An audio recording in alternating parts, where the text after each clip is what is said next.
할렐루야, 일주일도 잘 지내셨지요? 주님의 은혜가 여러분들과 함께 하시기를 예수님 이름으로 축복합니다.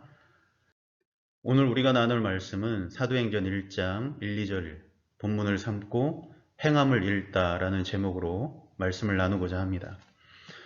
사도행전의 기자는 누가입니다. 그리고 이 누가는 누가복음도 기록했습니다. 누가는 데오빌로라는 사람에게 누가복음과 사도행전 두 권을 통해서 예수님을 소개하고자 합니다. 오늘 누가가 사도행전을 쓰면서 데오빌로에게 누가복음에 나타났던 예수님의 삶을 한 절로 시작하면서 소개를 합니다. 이렇게 기록이 되어 있죠. 예수께서 행하시며 가르치시기를 시작하신부터 그가 택하신 사도들에게 성령으로 명하시고 승천하신 날까지의 일을 기록하였다 라는 말씀으로 예수님을 소개하고 있습니다. 그런데 오늘 이 누가가 데오빌로에게 예수님을 소개할 때 제일 먼저 소개한 단어가 무엇이냐 하는 것이 우리가 좀 집중해서 봐야 될 필요가 있습니다. 그러면 누가는 데오빌로에게 예수님을 소개할 때 제일 먼저 무엇을 소개하였느냐? 바로 행하시며 예수께서 행하시며 가르치시기를 시작하신부터 즉 예수님의 행하심을 데오빌로에게 말하고 있다는 것입니다. 그렇다면 이 누가가 이렇게 행하시며라는 단어를 사용한 이유가 무엇인가 하는 것입니다. 어느 날 엄마 개하고 아기 개가 바닷가에서 산책을 하고 있었습니다. 근데 엄마 개가 아기 개 걷는 모습을 보니 옆으로 걷는 것입니다. 그래서 엄마 개가 깜짝 놀라서 아기 개에게 너 그렇게 걸으면 안 돼. 똑바로 걸어야지. 다시 한번 걸어봐. 근데 아기 개는 똑바로 걷는다고는 하지만 옆으로 걷고 있는 것입니다. 그러니까 엄마 개가 보다 못해서 아기 개에게 엄마가 걷는 걸 잘 보고 따라 걸어 하고 엄마 개가 열심히 걸었습니다. 그런데 엄마 개도 어떻게 걸었냐 하면은 옆으로 걷고 있는 것입니다. 그러니까 아기 개가 엄마에게 소리로 소리칩니다. 엄마나 저나 똑같이 옆으로 걷고 있어요. 바로 이것입니다. 알버트 슈바이처 박사님에게 누군가가 교육은 무엇입니까? 라고 물었습니다. 그랬더니 슈바이처 박사가 말하기를 교육은 첫째도 본보기, 둘째도 본보기, 셋째도 본보기요 라고 대답했다는 것입니다. 이 누가가 데오빌로에게 예수님의 삶을 말할 때 행하시며 라는 이 단어를 제일 먼저 쓴 이유가 바로 여기에 있는 것입니다. 보통 우리들은 예수님께서 이 땅에 공생애를 시작하실 때 복음을 전하고 가르치시고 기적을 행하시고 우리들은 이것을 가장 먼저 생각하지만 그것이 아니었다는 겁니다. 누가가 본 예수님은 어떤 예수님이시냐? 가르치시고 기적을 베푸시기 이전에 우리 예수님은 행동하시는 분이셨다는 것입니다. 행함으로 본을 보이셨다는 것입니다. 그렇다면 누가가 본 예수님의 행하심이 무엇이었을까요? 그것은 예수님께서는 하나님과 본체이셨습니다. 그러나 동등됨을 취할 걸 여기지 않으시고 사람의 모양으로 오신 성육신을 행하셨습니다. 그리고 효자로서 아들의 삶을 사셨습니다. 죄가 없으신 분이 죄인인 세례 요한에게 세례를 받으셨습니다. 이렇게 예수님께서는 공생애를 시작하시기 전, 가르치시기 전 행함으로 몸소 보이셨다는 것입니다. 그래서 예수님의 가르치심이 2000년이 넘도록 오늘날 우리들에게 능력의 말씀, 은혜의 말씀이 되는 것은 그 가르침의 이전에 행함이 있으셨기 때문이었습니다. 예수님의 말씀이 생명의 말씀이 되어서 그 말씀을 믿는 자에게 구원이 임하는 것은 우리 예수님은 그저 복음을 전하신 것만이 아니라 실제로 십자가를 지고 부활하신 행함이 있으셨기 때문에 예수님의 말씀이 생명의 말씀이 되는 것입니다. 그래서 우리 예수님은 예수님의 이런 행하심이야말로 우리 예수님이 길이요 진리요 생명이라는 것을 스스로 증명하셨던 것입니다. 바로 오늘 우리 교회들에게, 우리 크리스찬들에게 이 증명이 필요합니다. 스스로 증명하는 것. 우리가 우리를 스스로 증명해내는 것이 오늘 우리들에게 과제로 남아 있습니다. 교회는 세상에 꼭 필요한 곳이라고, 그리스도인들은 이 세상에서 빛과 소금이라고 세상 사람들이 증거해 주지 않습니다. 증명해 주지 않습니다. 우리는 이것을 우리 스스로 증명해야 됩니다. 더군다나 증명해야 됨에도 불구하고 이제는 말로는 증명할 수 없는 시대가 되었다는 것입니다. 아무리 외쳐도 세상 사람은 듣지 않습니다. 아무리 복음을 말해도 사람들은 우리 말에 귀 기울이지 않습니다. 마태복음 11장에 나와 있는 말씀처럼 이르되 우리가 너희를 향하여 피리를 불어도 너희가 춤추지 않고 우리가 슬피 울어도 너희가 가슴을 치지 아니하였다 함과 같도다 라는 이 말씀처럼 이제는 그 누구도 교회의 소리에, 크리스찬들의 말에 춤추지도 울지도 않습니다. 오히려 지금은 교회를 향해, 그리스도인들을 향해 등지고 서 있는 것이 오늘의 현실이고 현주소입니다. 왜 그렇겠습니까? 그것은 우리들에게는 소리가 있고 말이 있으나 우리의 소리와 말을 증명해 줄 삶이 없었기 때문입니다. 사도행전은 예수님을 열심히 믿는 사람들이 기적을 행했다는 것을 나타내는 책이 아닙니다. 예수님을 열심히 믿는 사람들이 어디 가든 승리했더라를 기록한 책이 아닙니다. 사도행전은 말 그대로 예수님의 가르침을 따라 산 사람들, 예수님의 가르침대로 복음을 들고 산을 넘고 바다를 넘어서 하나님의 나라를 증거했던 사람들의 삶을 기록해 놓은 것이 바로 사도행전입니다. 사도행전의 복음은 그래서 가만히 있는 정적인 복음이 아니라 활발하게 움직이는 동적인 복음이었습니다. 사도행전에서 말하는 이 복음을 듣고 있노라면 무디 목사님의 말이 생각이 납니다. 무디 목사님이 이런 말을 했습니다. 세상 사람 10명 중 1명은 성경을 읽지만 99명은 그리스도인을 읽는다. 사람들은 메시지를 읽는 것이 아니라 메신저를 읽는다는 것입니다. 사람들은 그 사람의 삶을 본다는 것입니다. 사람들은 오늘날 복음을 읽는 것이 아니라 그리스도인을 읽습니다. 사람들은 오늘날 예수님을 보는 것이 아니라 크리스찬들을 보고 있습니다. 이제 오늘 우리 교회들은, 우리 크리스찬들은 우리를 증명하기 위해서 말이 아니라 우리를 읽는 사람들에게 우리를 보여줌으로 그들에게 우리를 증명해야 되는 시대를 살아가고 있는 것입니다. 여러분, 그렇다면 우리는 어떻게 우리를 증명해낼까요? 먼저 우리를 증명하기 위해서 우리 스스로 점검해 봐야 될 것이 있습니다. 그것이 뭐냐면 바로 우리의 정체성입니다. 동화 미운 오리 새끼에 보면 그 오리가 오리인 줄 알고 사는 백조가 나오고, 또 소설 정글북에 보면은 늑대손에 키워진 늑대소년 모글리가 나옵니다. 근데 오늘 주변에 보면은 이런 일들이 일어나고 있습니다. 이 화면을 보시면 아시겠지만 톨리라는 개입니다. 그런데 이 개를 고양이가 길렀습니다.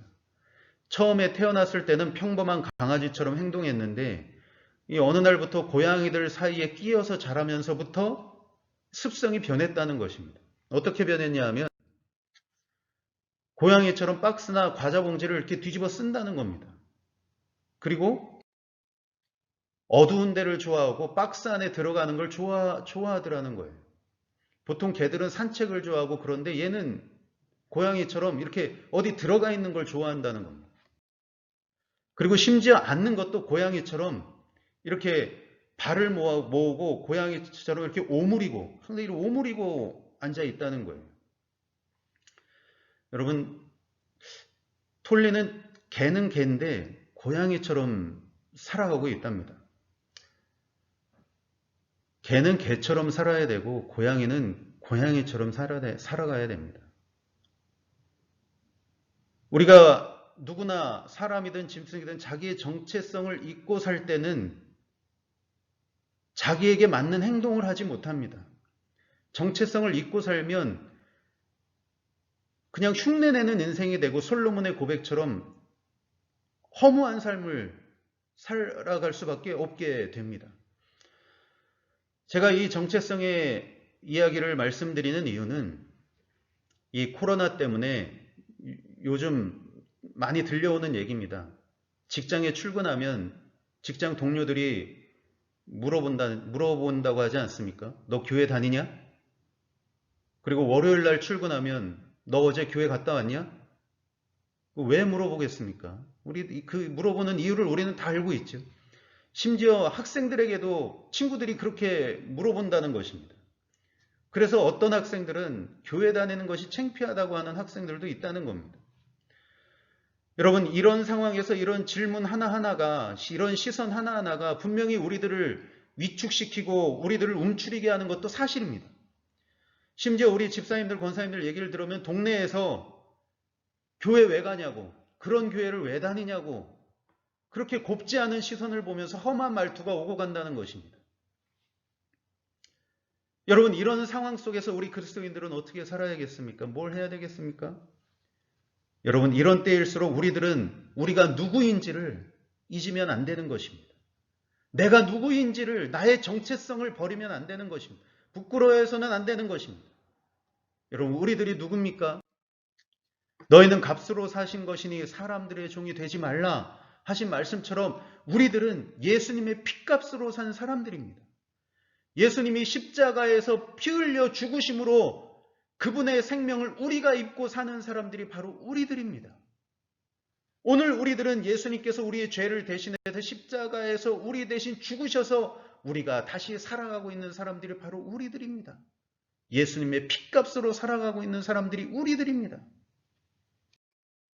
갈라디아서 4장 6절의 말씀, 너희가 아들임으로 하나님이 그 아들의 영을 우리 마음 가운데 보내사 아빠 아버지라 부르게 하셨느니라. 이 말씀처럼 예수님이 십자가에서 피값으로 우리를 사셔서 이제 우리는 하나님을 아버지라 부를 수 있는, 하나님이 우리의 아버지가 되셨고 우리는 하나님의 자녀가 된 사람들입니다.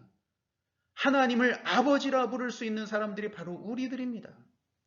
나아가서 디도서의 말씀처럼 우리로 그의 은혜를 힘입어 의롭다 하심을 얻어 영생의 소망을 따라 상속자가 되게 하려 하심이라. 아멘. 이 말씀처럼 우리들은 하나님 나라를 유업으로 얻은 사람들이요, 하나님 나라를 함께 경영하는 사람들이요, 하나님의 나라를 전해야 될 복음의 비밀을 맡은 사람들이 바로 우리들입니다. 이것이 우리들의 정체성입니다. 하나님을 아버지라 부르며 하나님 나라를 유업으로 받은 이 큰 은혜, 이 큰 복을 이 세상 어디서 얻을 수 있고 누구로부터 얻을 수 있단 말입니까? 가장 귀한 은혜와 가장 귀한 복을 받은 사람들이 바로 우리들입니다. 그런데 여러분, 가장 귀하고 큰 은혜와 복을 받은 우리들이 세상 사람들과 세상의 눈초리와 사람들의 몇 마디의 말로 우리의 정체성에 회의를 느껴서는 안 됩니다. 누가 뭐래도 우리들은 하나님의 자녀요, 구원받은 백성이요, 복음의 비밀을 맡은 사명자임을 잊지 않기를 간절히 원합니다. 아무리 이런 말 저런 말이 있고 그들의 시선이 우리를 불편하게 하더라도 우리들은 예수님을 믿는 교회에 다니는 사람들인 것입니다. 내가 누구인지를 정확히 할 때 정확히 행동할 수 있고, 내가 나의 정체성을 곧바로 할 때 시험과 유혹에 들지 않을 수 있습니다.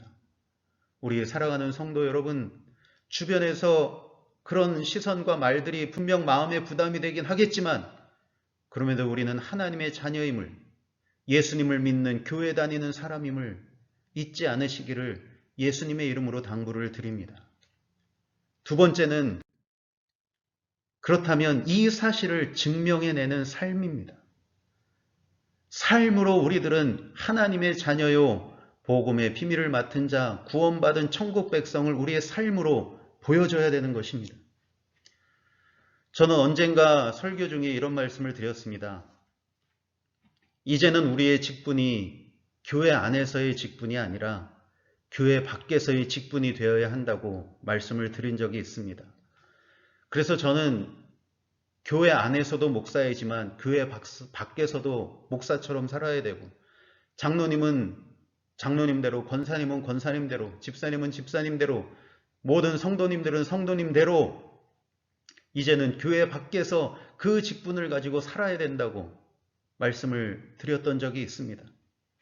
저는 우리의 믿음을, 우리의 기독교를, 우리 예수님을 이제는 교회 밖의 삶으로 증명해내는 그런 삶으로 나아가야 되는 시대를 지금 우리가 살고 있는 것입니다. 그렇다면 목사나 장로님들은 어떻게 살아야 될까요? 저는 성경으로 그 방침을 말씀드리고 싶습니다. 디모데전서 3장 1절에서 4절을 보시면 목사나 장로님들은 이렇게 살길 원합니다. 책망할 것이 없고 한 아내의 남편이 되며 절제하며 신중하며 단정하며 나그네를 대접하며 가르치기를 잘하며 술을 즐기지 아니하며 구타하지 아니하며 오직 관용하며 다투지 아니하며 돈을 사랑하지 아니하며 자기 집을 잘 다스리며 자녀들로 모든 공손함으로 복종케 할 수 있는 그런 삶을 이제는 가정에서, 직장에서, 일터에서, 세상에서 살아가시기를 당부를 드립니다. 그렇다면 우리 집사님들은 어떻게 살아가셔야 할까요? 디모데전서 3장 8절에서 9절 12절 말씀을 보면서 정중하고 일구이연을 하지 않고 술에 임박히지 않고 더러운 일을 탐하지 않고 깨끗한 양심의 믿음의 깊은 진리를 가지고 한 아내의 남편으로서, 한 남편의 아내로서 자녀와 자기 집을 잘 다스리는 자로 우리는 세상에서, 우리 집사님들은 그렇게 살아가시는 것입니다. 권사님들은 어떤 삶을 사셔야 할까요? 정숙하고 남의 흉을 보지 않고 절제하며 모든 일에 충성된 자로 세상에서 우리 권사님들은 살아가야 될 줄로 믿습니다. 그래서 교회는 예수님을 닮아가고자 하는 사람들이 모이는 것이 교회이고 또 그 모습을 가지고 세상에서 살아가는 것이 우리 크리스찬들의 삶인 줄로 믿습니다. 이제 은퇴하신 이지철 목사님이 이런 말을 하셨습니다. 교회는 예수님이 주어가 되어야 하고 성도들은 동사가 되어야 한다고 하였습니다. 동사인 성도들은 주어인 예수님의 뜻을 잘 따라가야만 제대로 된 교회라고 말씀을 하셨습니다. 그 얘기를 듣다 보니 이런 생각이 들었습니다. 예수님도 한때는 동사셨다는 것을, 예수님도 주어이신 아버지 하나님의 그 구원의 뜻을 이루시기 위해서 우리 예수님도 이 세상에 동사로 오셨고 동사로 십자가를 지셨고 동사로 순종의 삶을 사셨던 것입니다. 그래서 오늘 우리들은 그 예수님께서 동사의 삶을 사셨기에 우리는 구원받은 사람이 됐고 하나님의 자녀가 된 것입니다. 이제 여러분, 이 모든 세상 사람들에게 살아계신 하나님, 우리 구주 예수님을 전하기 위해서는 이제 우리가 동사로 살아야 되는 사명이 우리들에게 있는 것입니다. 예수님을 주어 삼고 예수님의 가르치심을 따르는 동사의 삶을 살아갈 때 사람들은 우리 교회를, 우리 크리스찬들을, 그리고 우리들의 말에 귀 기울이게 될 줄로 믿습니다. 오늘 누가복음을 보면서 누가가 데오글로에게 예수님을 소개할 때 행하심, 이 행하심을 제일 먼저 소개한 것을 우리가 잊지 않기를 간절히 원합니다. 우리도 행함을 가지고 살아갈 때 하나님 우리에게, 우리 주님은 우리에게 큰 은혜를 베푸시고 성령님의 역사가 일어나게 될 줄로 믿습니다. 이런 행함의 역사가 저와 여러분들에게, 그리고 이것을 통해서 하나님의 영광이 높이 드러나기를 예수 그리스도의 이름으로 축원해 드립니다.